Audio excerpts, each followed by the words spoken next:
الحمد لله الواحد الأحد الفرد الصمد الذي لم يلد ولم يولد ولم يكن له كفوا أحد، وأشهد أن لا إله إلا الله وحده لا شريك له، الوجود ملكه والقضاء حكمته وكل الكائنات طوع إرادته، على فقهر وملك فقدر وحكم بين العباد فعدل. سئل الإمام الشافعي ذات يوم: يا إمام، ما الدليل على وحدانية الله؟ فقال: الدليل على وحدانية الله ورقة التوت. قالوا: كيف ذلك يا إمام؟ قال: الدليل على وحدانية الله ورقة التوت، يأكلها الدود فيخرجها حريرا، ويأكلها الغزال فيخرجها مسكا، ويأكلها النحل فيخرجها عسلا، وتأكلها الشاة فتخرجها لبنا، ويأكلها الحمار فيخرجها بعرا. فمن الذي نوع الأشياء والأصل واحد؟ إنه هو الله. الشمس والبدر من أنوار حكمته، والبر والبحر فيض من عطاياه، الوحش مجده والطير سبحه، والموج كبره والحوت ناجاه، والنمل تحت الصخور الصم قدسه، والنحل يهتف حمدا في خلاياه، والناس يعصونه جهرا فيسترهم، والعبد ينسى ربي ليس ينساه. وأشهد أن سيدنا ونبينا وحبيبنا وعظيمنا وتاج رؤوسنا محمدا رسول الله، طب القلوب ودوائها، وعافية الأبدان وشفائها، ونور الأبصار وضيائها. وصلوات الله وسلامه عليك سيدي يا رسول الله، ورضي الله عن أصحابك والتابعين وآل بيتك الطيبين الطاهرين وأولياء الله الصالحين وصاحبي هذا المقام الكريم ومن سار على نهجهم إلى يوم الدين. ثم أما بعد، إخوة الإيمان والإسلام، عندما استمعنا منذ قليل إلى قارئ السورة قبل آذان الجمعة وهو يتلو قول الله: وأتموا الحج والعمرة لله، عندما استمعنا إلى هذه الآية اشتاقت القلوب إلى هناك. في هذه الأيام عندما يودع الإنسان منا صديقه أو جاره أو زميلا له كتب الله له الحج، فيذهب معه وينظر إلى هذه المشاعر وهو يودع زميله وهو ذاهب إلى بيت الله الحرام، تشتاق القلوب وتحن الأفئدة إلى هناك. عندما نرى في هذه الأيام على مشاهد على شاشات التلفزيون، ترى مكة والمدينة تهيأت واستقبلت ضيوف الرحمن، القلوب في هذه اللحظات تشتاق وتحن إلى هناك. وما أدراك ما هناك؟ إنه بيت الله الحرام، أول بيت وضع في الأرض كما حكى الله في كتابه، فقال: إن أول بيت وضع للناس للذي بمكة مباركا وهدى للعالمين، فيه آيات بينات مقام إبراهيم، ومن دخله كان آمنا، ولله على الناس حج البيت من استطاع إليه سبيلا. تشتاق القلوب إلى هناك. وما أدراك ما هناك؟ أول مسجد بني على وجه الأرض، كما جاء في صحيح مسلم عن أبي ذر رضي الله عنه عندما سأل سيدنا النبي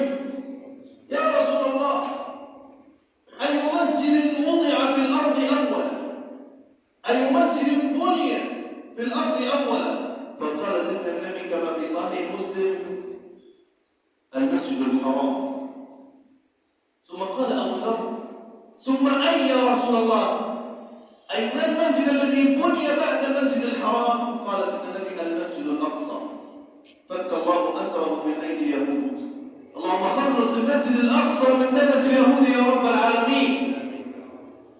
أي مسجد وضع بعد بيت الله الحرام؟ قال المسجد الأقصى. كم كان بينهما يا رسول الله؟ قال بينهما 40 سنة. أمر الله تعالى خليله إبراهيم أن يبني وأن يرفع القواعد، وإذ يرفع إبراهيم القواعد من البيت وإسماعيل ربنا تقبل منا. كان سيدنا إبراهيم يبني وابنه إسماعيل يناول الحجار، فلما انتهيا من البناء ومن رفع القواعد أمر الله تعالى خليله إبراهيم فقال وأذن بالناس بالحج يأتوك رجالا. وأذن بالناس بالحج يأتوك رجالا. فقال سيدنا إبراهيم يا رب من يسمع صوتي؟ يا رب من يسمع صوتي؟ فقال يا إبراهيم عليك الآذان وعلينا البلاغ. فنادى إبراهيم من فوق مقامه وقيل من فوق جبل الصفا نادى في الناس فقال أيها الناس أيها الناس أيها الناس إن ربكم اتخذ بيتا فحجوه. قيل أن الجبال عند نداء الخليل إبراهيم قيل أن الجبال تواضعت وانخفضت ليسمع كل من في الأرض نداء سيدنا إبراهيم.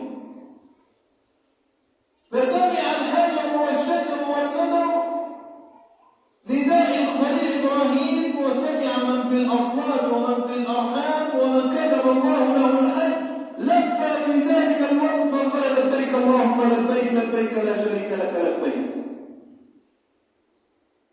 وصار الحج ركن من أركان الإسلام كما قال سيدنا النبي في الصحيحين بني الإسلام على 5: شهادة أن لا إله إلا الله وأن محمدا رسول الله وإقام الصلاة وإيتاء الزكاة وصوم رمضان وحج البيت لمن استطاع إليه سبيلا. صار ركن من أركان الإسلام. والحج يا سادة من أفضل الأعمال كما جاء عن سيدنا النبي في الصحيحين لما سئل يا رسول الله أي الأعمال أفضل؟ إيه أفضل عمل؟ أي الأعمال أفضل يا رسول الله؟ قال إيمان بالله وبرسوله. أفضل الأعمال أن يكون الإنسان مؤمن موحد بالله مؤمن برسله، إيمان بالله وبرسوله. ثم ماذا بعد الإيمان يا رسول الله؟ قال الجهاد في سبيل الله. ثم قيل له وماذا بعد الجهاد يا رسول الله؟ قال حج مبرور. من أفضل الأعمال بعد الإيمان وبعد الجهاد في سبيل الله الحج المبرور. ليه؟ لأن سيدنا النبي صلوات الله وسلامه عليه قال الحج المبرور ليس له جزاء إلا الجنة. وهو القائل من حج ولم يرفث ولم يفسق عاد من ذنوبه كيوم ولده. وفي رواية أخرى من حج ولم يرفث ولم يفسق غفر له ما تقدم من ذنبه. إن الحجاج يا سادة في هذه الأيام هم ضيوف الرحمن. ننظر إليهم في المطارات عند توديعهم أو على الشاشات عند نزولهم في الأماكن الطيبة في المدينة المنورة عند بيت سيدنا النبي صلوات الله وسلامه عليه. والقلوب تحن وتشتاق إلى هناك ما بين بيتي ومنبري روضة من رياض الجنان هنيئا لمن زار وصلى هناك وكتب الله له العودة وكتب لنا جميعا زيارة هذه الأماكن مكة والمدينة.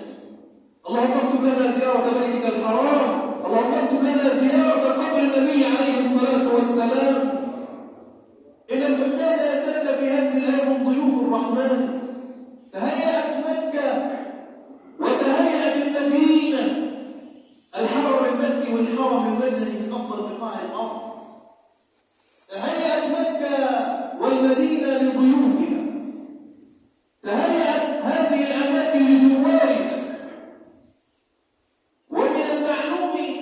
في حياتنا اليومية أن المضيف يكرم ضيفه والمزور يكرم زائره. فما بالنا إذا كان المضيف هو الله؟ فما بالنا إذا كان المزور هو الله؟ هو أكرم الأكرمين، يكرم ضيوفه، يكرم زائريه، يكرمهم باستجابة دعائهم، يكرمهم بمغفرة زلاتهم وذنوبهم،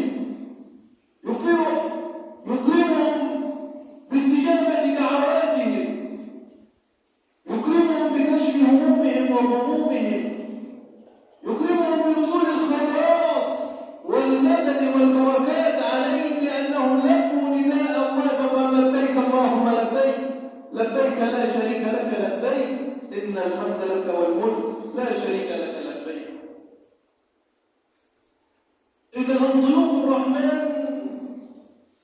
والمضيف يكرم ضيفه والمزور يكرم زائره، لأن سيدة النبي صلوات الله وسلامه عليه قال: الغازي في سبيل الله، المجاهد الذي خرج يجاهد من أجل إعلاء كلمة الحق، الغازي في سبيل الله والحاج والمعتبر، من هم يا رسول الله؟ قال: ضيوف الرحمن الثلاثة، الغازي في سبيل الله والحاج والمعتبر الذي ذهب لأداء فريضة الحج الركن، والذي ذهب لأداء العمرة. الغازي في سبيل الله والحاج والمعتمر ضيوف الرحمن، ضيوف للرحمن، دعاهم المولى فأجابوه، فإن سألوه أعطاهم وإن استغفروه غفر لهم. هكذا قال سيدنا النبي، هم ضيوف للرحمن، دعاهم المولى للحج وأذن بالناس بالحج، فلبوا نداء الله فأكرمهم الله بهذه المزية، وهي قول النبي: إن سألوه أعطاهم وإن استغفروه غفر لهم. اللهم ربنا اكتب لنا زيارة بيتك الحرام وزيارة قبر النبي عليه الصلاة والسلام، واجعلنا من الذين يستمعون القول فيتبعون أحسنه. أقول قولي هذا واستغفر الله